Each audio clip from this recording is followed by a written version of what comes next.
Protectorate Productions Comedy Showcase. Here we go. Caffeine, oh caffeine, I'm crying for you. You've done all the things that I've asked you to do.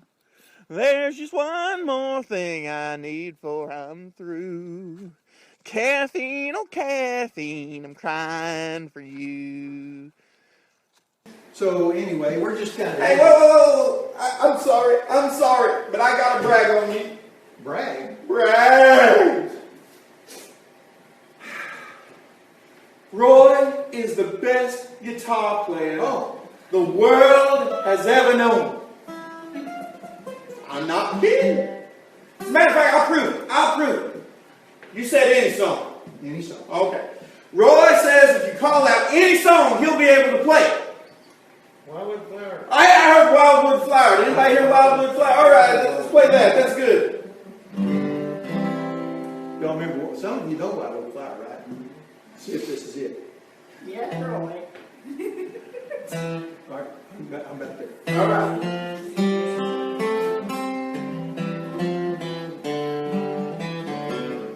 That's it! Hey!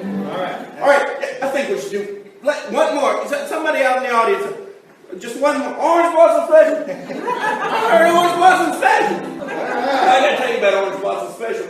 Oh, yeah. Last year we got stuck on the Orange Blossom Special, and that's a train.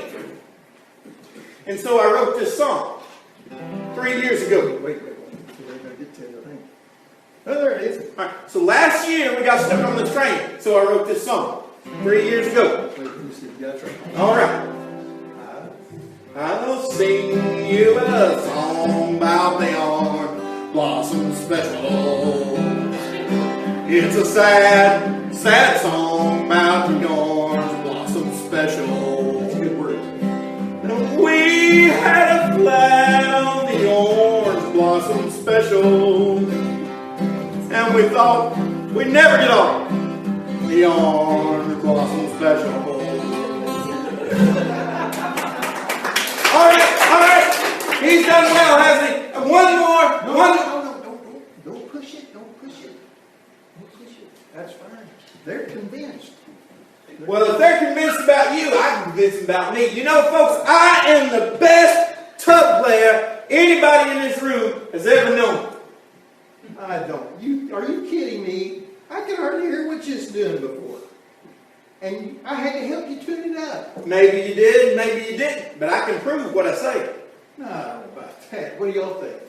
Anybody in this room ever seen another tub player? I'll rest my case. Let us do another comedy. By the way, hey, why don't you just do this? Why don't you tell the folks what you've been doing lately? Oh, no.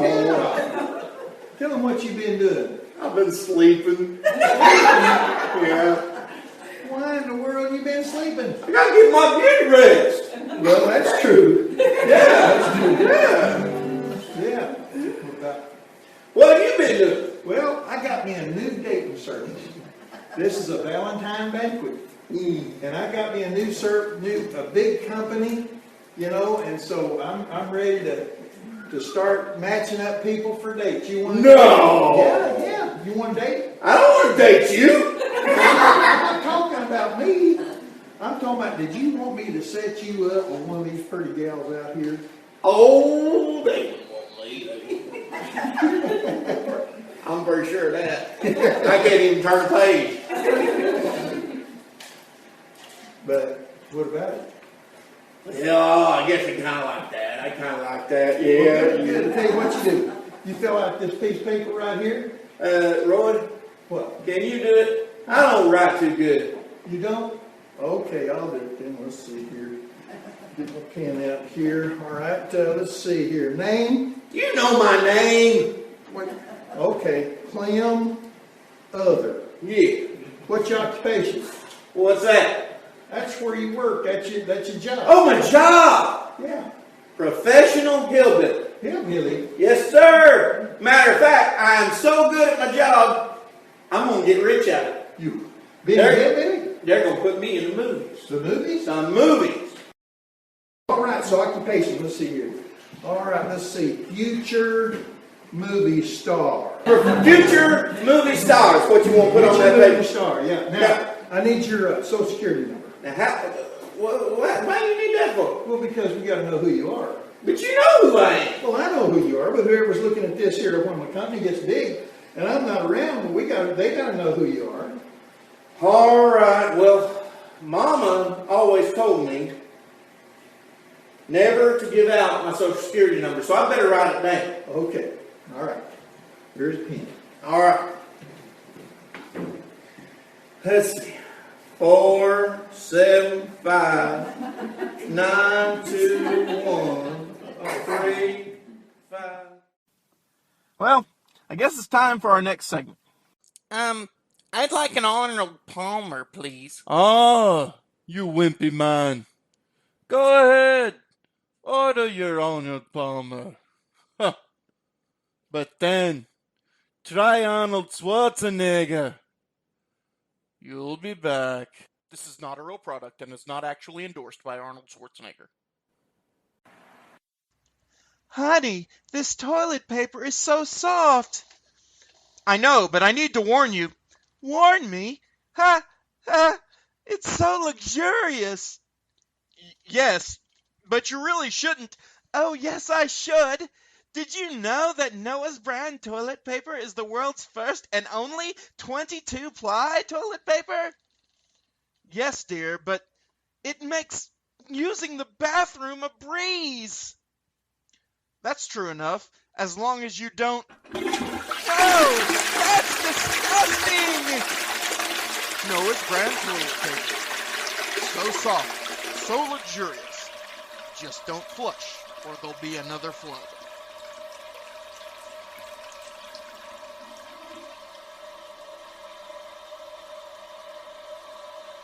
Baby, where do we put the outboard motor?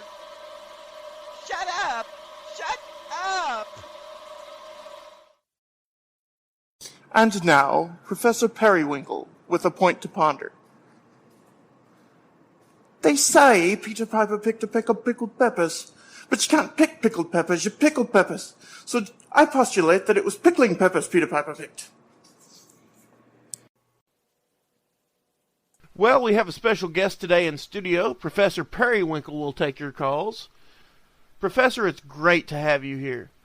Oh, yes, I am very glad to be here. I tell you what, it's been a while since I've been on your program, and I'm very thankful to finally be able to share my wisdom with everyone around. Well, yes, we're very glad you're here.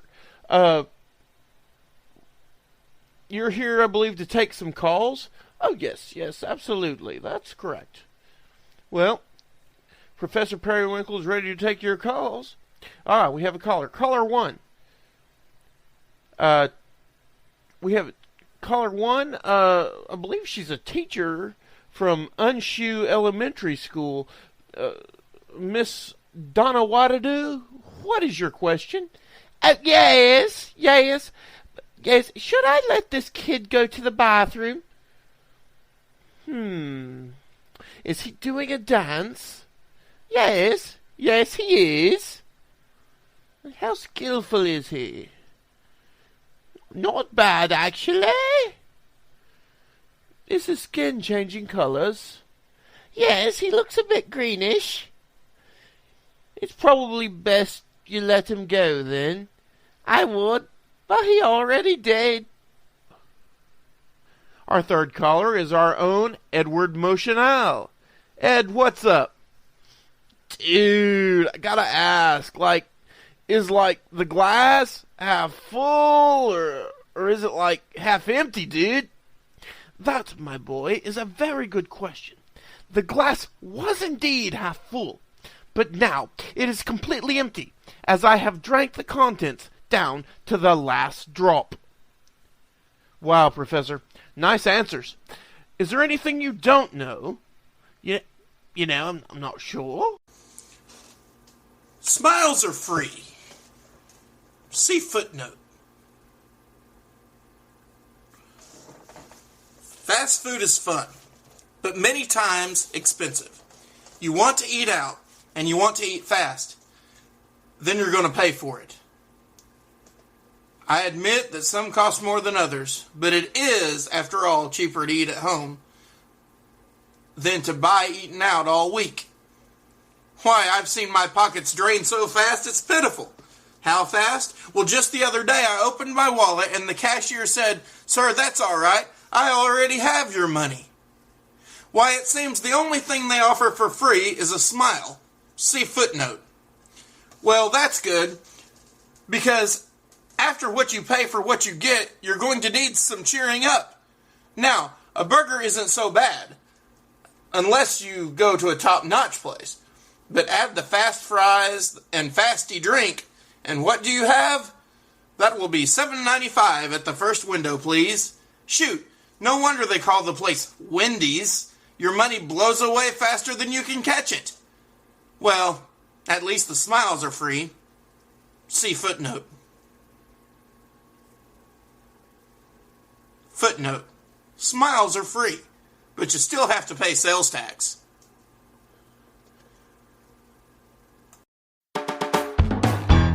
Hello, I'm James Kennison, and I host a clean-cut comedy podcast called That Story Show, where we put your hilarious real-life stories and anecdotes in the spotlight. In other words, you send in your stories, and we share them with the world. We tell stories about embarrassing moments, miscommunications, people trying to get into the wrong cars, silly things kids say, goofy stuff our pets do, stuff we can all relate to and laugh at. So listen and find out how you can send in your own stories to be read on an upcoming episode. Find That Story Show in Apple Podcasts, Spotify, your favorite podcast app, or just say, "Alexa, play That Story Show." Hope to hear from you soon.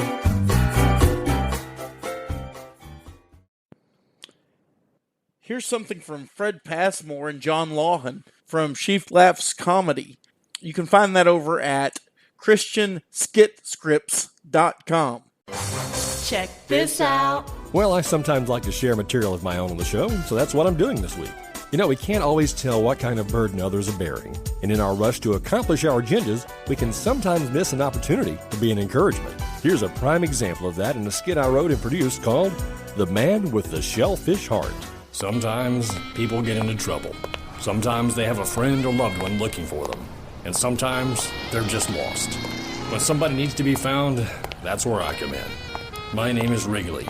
I'm a private detective. It was a steamy Saturday night in our southern coastal city, and I was standing in front of the seediest dive in town, a seafood place called the Raw Bar and Grill. But I wasn't afraid, because greater is he that is in me than he that is in the bar. So, with my chin out, my fedora cocked with a hair trigger, and a fresh stick of spearmint in my kisser, I went in. The place was filled with human refuse, the waste of a user society. With eyes like two steel wool pads, I scoured the place thoroughly. I was looking for a guy named Pittman, first name Stu. Finally, through the dimly lit haze of smoke, I saw a likely suspect. He was sitting alone, staring a bottle of root beer into submission. Is your name Stu? Who wants to know? The name's Wrigley. Private detective. I ain't done nothing wrong. Didn't say you had. Just got a couple of questions to ask you. Get lost, gumshoe. Been lost. Didn't like it. Now, you're gonna answer me? Or am I gonna have to get tough? Yeah, my name's Stu. What's it to you? Been looking for you. Your garage has been closed for weeks and your phone's disconnected. You hang out here a lot, Stu? Mostly. Only folks around here call me Oyster. Oyster?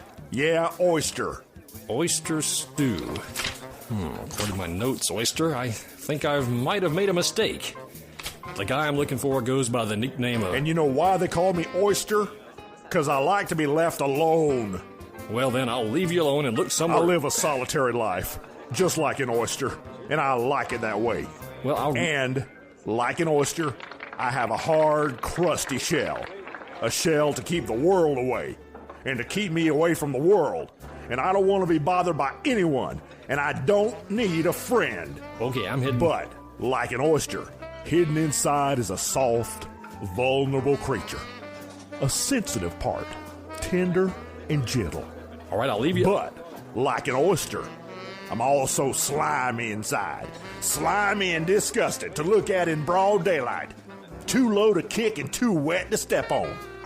So I keep my shell closed and lie at the bottom of life's polluted riverbed in the filthy mud and rusty tin cans and worn out old tires. Okay, catch it. But deep inside that crusty exterior, hidden even deeper, I think this guy wants to talk. inside the slimy insides, there lies a pearl. And you know what's inside that pearl, Gumshoe? A grain of sand. An irritating, painful piece of grit that gets inside your shell between your bivalve and your siphon, rubbing you raw. And you can't get it out, no matter how much pain it causes. You know what my pain was, Wrigley? A memory. Memory of a woman. It ate away at my heart until I wrapped it in beautiful memories of the good time we had, and it didn't hurt so bad anymore. You know what pain is, Wrigley? Yeah, because you're squeezing the dickens out of my shoulder. Women. Man, what a grip. Can't live with them, can't live without them. And this dame, she was something special. Her name was Pearl. I've never found any woman that I had so much in common with. We both loved changing our engine oil on the weekend and running barefoot through the cow pasture. We both loved shooting squirrels as they walked over the telephone lines across the highway and watching them hit the road and get flattened by 18-wheelers. We loved picking our toes on the front porch as the sun went down, and then watching our tapes of our favorite TV commercials. I remember those summer days, spent looking for snails in the garden, then surrounding them with salt and betting on which ones would melt first as they tried to get away. And we both loved to talk. You may not believe this, Wrigley, but there was a time I talked a lot. I never would have known. We would stay up till dawn, talking. We never listened to each other. We just talked at the same time. But it was like paradise. Adam and Eve in the garden. Except Pearl was a lot hairier than Eve, and she was bigger. And she hated apples because they gave her gas. But, like the Garden of Eden, it couldn't last. Because there was just one little problem. We got to where we couldn't stand each other. I can't imagine why. I remember how it ended. It was last Valentine's Day. I forgot all about it and went fishing instead. She says she wanted somebody more romantic. She gave me back my issues of Field and Stream, and I gave her back her can of Fix-A-Flat and 40-piece socket set. She left me one thing to remember her by. This bottle opener with a mother of pearl handle. Now every time I pop the top of a cold one, I'm reminded of Pearl's mother, and it helps make it easier. That was one hateful woman. Looking back, I figured out what went wrong. We were too much alike. We both saw too much of ourselves in the other, and we didn't like what we saw. But you just can't get away from yourself, and I've been making myself miserable ever since. Yeah, I'm ready to hurl. What was that? I said, whatever happened to Pearl? Well, I heard that she got religion and opened up a combination homeless shelter and 24-hour car wash. She gives people a place to stay and food in return for their work at her car wash. Plus, they get to take a shower and clean their clothes while they work. Not too bad, huh? Sounds like you could take a cue from Pearl. Nah, there ain't room in my shell for God. I like it just the way I am. So you go back to whoever sent you, by gum, and you tell them that oyster stew don't want to be found. Nobody knows my business, and nobody's ever gonna shuck and jive this oyster. I just want to be left alone. My heart ain't just broke, it's smashed and stomped on, and Valentine's Day is just another reminder of why it's better to just clam up and forget about love. Ain't nothing to it. So what'd you want to know? I've heard more than enough already. Wrong stew. Sorry to bother you. Don't sweat it, Gummy Bear. Just one more thing, Oyster. There's somebody out there that sees you as a tasty morsel, and one day you're gonna be steamed open and swallowed whole into the mouth of hell. I'd advise you to find the pearl of great price that the Bible talks about, and hide that away inside. Then you'll be in the right harvest when the nets are drawn in. What are you, a detective or a preacher? I'm a fisher of men. Here's my card if you ever want to open up and talk about it. I got nothing to say. I just want to be left alone. So go on, get out of here. See you around, Stu. I left Oyster to stew in his own juices. The stew I was looking for was the heir of $1 million estate, but there was no need to tell Oyster that. It would have only depressed him. The stew I needed to find was nicknamed Beef, and I knew one thing. I sure wasn't looking forward to hearing his story. That's right, just get out of here. Just walk out that door and forget about me. That's it. Keep going. Who needs you? I don't need nobody. Just walk out, like everybody else in my life. Just take a hike and lose old Oyster Stew, the loser. Nobody wants a loser for a friend. Hey, Stu. You still here? Yeah, well, I forgot something. What's that? What it's like to need a friend. And how to be one. Lukewarm. You're right, I have been. I meant the root beer. Oh. Well, anyway, I'm sorry. Look, I'm going to a men's Bible study tonight. The topic is going to be God's love, tougher than nails. How about joining me, Stu? Well, I don't know. Afterwards, the guys are coming over to my place for some food and fellowship. How about it? Well, I could use a little of both, I suppose. Bottle of root beer ain't a very good listener. Sure, why not? It's about time I came out of my shell anyway. Gets kind of lonely in there. Come on, I'll give you a lift. Buddy, you already have. Hey, Bull, I'm out of here. You know, those things are bad for you. Yeah, I know. Started chewing gum a long time ago and got in the habit. But I'm cutting back, down to a pack a day. By the way, is the food any good in here? I don't think so. Gives me heartburn. I just came here to be more miserable. As we left the Raw Bar and Grill, I realized that Stu had taught me a valuable lesson. He wasn't the one with the clammed up heart. I had been. Sometimes we need to do more than offer well-intentioned advice or even biblical quotes. Sometimes what the person needs first is an open ear, a heart willing to sympathize, and a shoulder willing to share the burden. It's easier to share the Word of God if we've first shown the love of God. Well, that's my story. There's a lot of stories in the big city, and I had a feeling I was going to be hearing more of them. Except next time, I wouldn't mind quite so much. After all, the Lord took time to listen to me, and I'm sure glad He did. Have a good day, and remember, laughter, it's a really good medicine.